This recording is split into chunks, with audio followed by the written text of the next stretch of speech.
সবাইকে ধন্যবাদ জানাচ্ছি এবং সবার আগে আসিফ মাহমুদ এবং প্রথমা প্রকাশনাকে ধন্যবাদ জানাচ্ছি যে আমরা আসলে যেই সময়ের মধ্যে দিয়ে যাচ্ছি, যে ব্যস্ততার মধ্যে দিয়ে যাচ্ছি, এই ইতিহাসটা ধরে রাখা গুরুত্বপূর্ণ।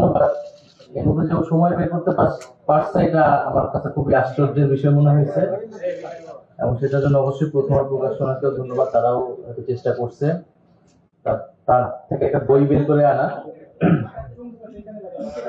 আমাকে থেকে এখন মতো সাহসও করে নেই এটা বই, কারণ সবাই বুঝতে পারে যে আমি ইন্টারভিউ দিতে পারতেছি না বইটা পরে।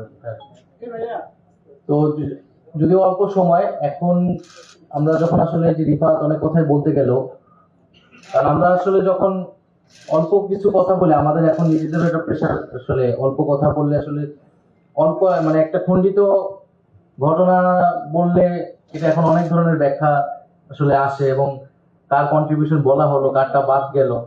যখন আমরা ইতিহাস বল বা ওই সময় ঘটনা বলি, কার নামটা বাদ গেল বা কার নামটা বলা হইলো না বা কারটা বেশি বলা হইলো, এটা এখন একটা টেনশনের বিষয় আর কি।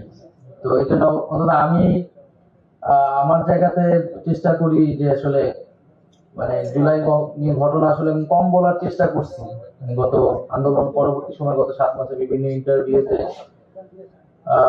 কারণ আমার কাছে ব্যক্তিগতভাবে মনে হয়েছে যে আমাদের জায়গা থেকে যারা আমরা এই আন্দোলনে ছিলাম সামনের দিকে, আমাদের জায়গা থেকে বা আমি ব্যক্তিগতভাবে মনে করি আমার জায়গা থেকে আসলে কথা বলার সময় এখনো আসে না। তো সেই সময়টা আসলে আরো পরে আসবে আমি মনে করি, যখন সব কথা বলা যাবে। আর কারণ অনেক ঘটনা এখানে ঘটছে। আবার এটাও সত্য, যদি এই সময় আমরা কিছু ঘটনা বলে না রাখি, তাহলে এই ঘটনার নানান ডিফারেন্ট ইন্টারপ্রিটেশন হবে বা হচ্ছেও। তো সেই জায়গা থেকে আসিফ এই কাজটা করছে, এটা আমাদের সবার জন্য একটু সহায়ক হবে।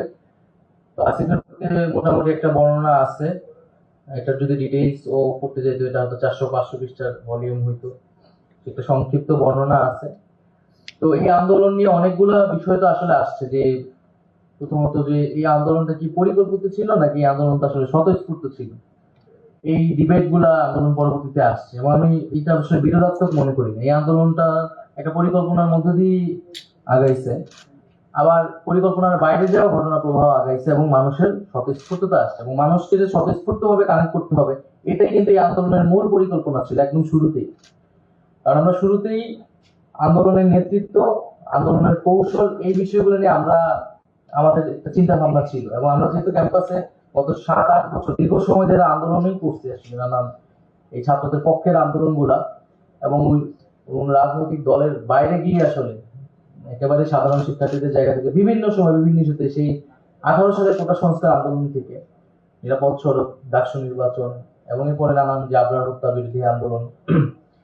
ফলে যেমন আমাদের তো একটা ছাত্র সংগঠন ছিল ছাত্র শক্তি, ছাত্র শক্তির আহ্বায়ক হিসেবে বা মূল নেতৃত্ব হিসেবে ছিলেন আক্তার হোসেন, ক্যাম্পাসে খুবই পরিচিত মুখ ডাকসু নেতা হিসেবে। কিন্তু আমাদের নিজেদের মধ্যে একটা আন্ডারস্ট্যান্ডিং ছিল যে আক্তার হোসেন সামনে থাকবেন আমরা যখন আন্দোলনটা শুরু করবো।